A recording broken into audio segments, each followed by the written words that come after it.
Les Maniacs du gros son qui tâche, c'est avec un grand plaisir que je vous retrouve aujourd'hui pour une toute nouvelle vidéo consacrée à mes dernières écoutes, mais pas que.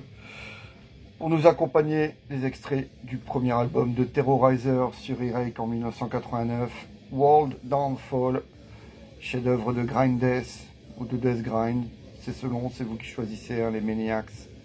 Avec bien sûr le line-up, Oscar Garcia qui est au chant, Jesse Pintado, futur Napalm Death à la guitare et la section rythmique de Morbid Angel, Pete Sandoval et David Vincent, qu'on ne présente plus. Superbe album, paru automne 89, il me semble, World Downfall. Pochette verte, parce qu'il y a plein de pochettes différentes, il y a la pochette rouge, pochette bleue. Donc pour les collectionneurs qui sont complétistes, c'est intéressant. Donc je vous disais, je viens de recevoir un petit cadeau de ma chérie Lily. C'est Noël avant l'heure, un grand merci à elle. Et elle a bien choisi le coffret des singles de Motörhead des années 90. Donc en fait c'est pas des singles qui sont sortis à l'époque, hein, excepté peut-être God Save the Queen. Mais je pense pas que Sacrifice soit sorti en 45 tours à l'époque, ça m'étonnerait vraiment. Mais bon, voilà, il y a 9 45 tours, 8 45 tours avec de la zik, et le dernier 45 tours, c'est une interview de l'époque Inferno, donc de 2004. Vraiment, magnifique objet. Voilà, les 45 tours de Motörhead des années 90 et 2000 aussi. Vraiment magnifique, superbe. Un grand merci ma chérie.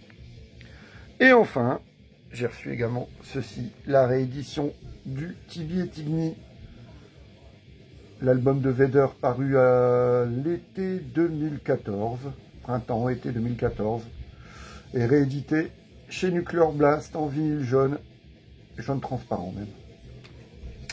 Donc vraiment une pièce de plus pour les collectionneurs de Vader que nous sommes. Donc vraiment, voilà. Bah ouais, j'ai mes disques en plusieurs exemplaires, c'est ma façon de collectionner. On a diverses façons de collectionner. Bon ben voilà, il y a les complétistes dont je fais partie, qui aiment bien avoir plusieurs versions du même disque, même s'il n'y a rien qui change, hein. Mais bon, le pays, c'est pas le même. Parfois les titres sont traduits dans le pays d'où provient le pressage. Et il y en a qui vont acheter tous les disques du même groupe, c'est-à-dire qu'ils aiment avoir chaque album d'un groupe. C'est pas mon cas, par exemple Iron Maiden, j'ai pas toute leur discographie. Pareil pour Machine Head, par exemple. Je le faisais à une époque, oui, j'étais vraiment... quand un groupe sortait, un groupe que j'appréciais sortait son album, j'étais vraiment impatient de l'avoir et il me le fallait pour compléter la collection. Mais non, ça m'est passé. Donc voilà.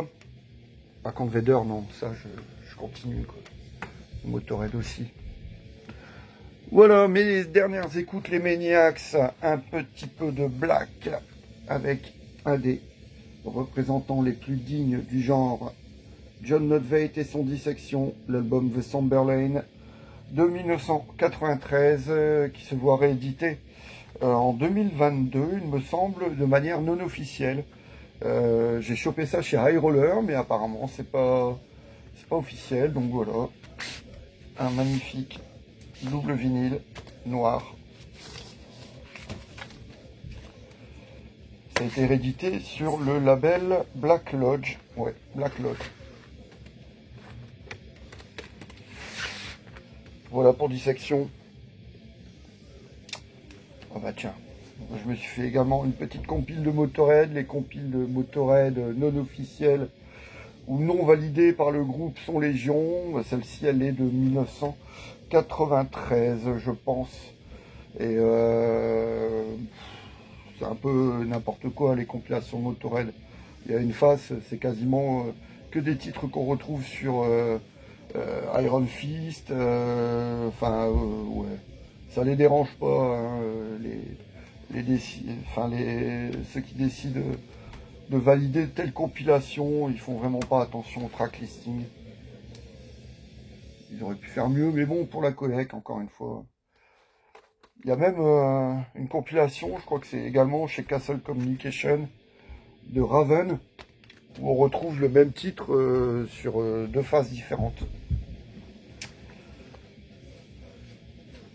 Le premier album de Halford, le groupe de Rob Halford, avec Pat Lachman et Mike Schlasiak aux guitares, Ray Riondo à la basse et Bobby Herzenbeck, le batteur de Riot et de Juggernaut.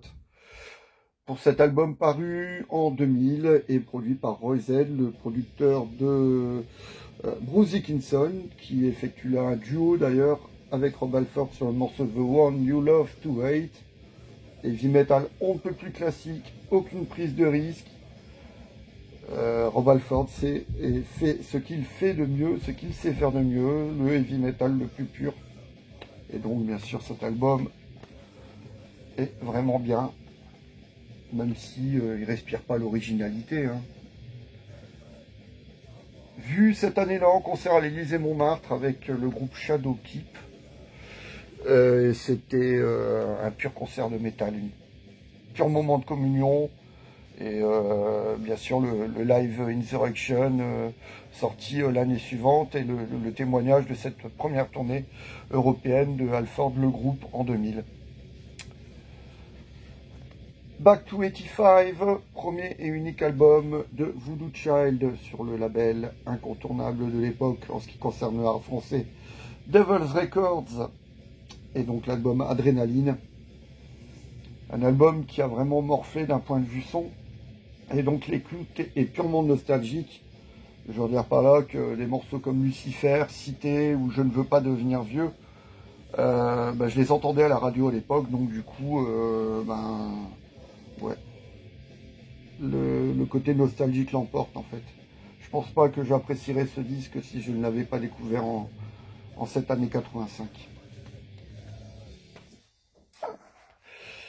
Le premier album de Def Leppard, le quintet de Sheffield en 1980, On Through the Night, sorti juste après leur tournée anglaise en première partie des AC/DC, donc c'est l'album de leur premier hit, hein, Hello America, ou encore Get Your Rocks Off, les morceaux qui étaient sur le EP, hein, The Def Leppard EP, paru en 79, je pense, 78. Album produit par Tom Allom, le producteur de Judas Priest. Et un album d'une naïveté, mais très très attachant, quoi. Ouais, c'est vraiment... voilà, c'est le premier album d'un groupe qui allait devenir gros, mais là, à l'époque encore... ouais, ils étaient encore au stade de l'amateurisme, Def Leppard. J'en ai déjà parlé dans les disques à réhabiliter, un chef-d'œuvre mésestimé du thrash allemand, Raging Steel de Death Row, paru en 1987 sur Noise avec la participation du producteur Harris Jones.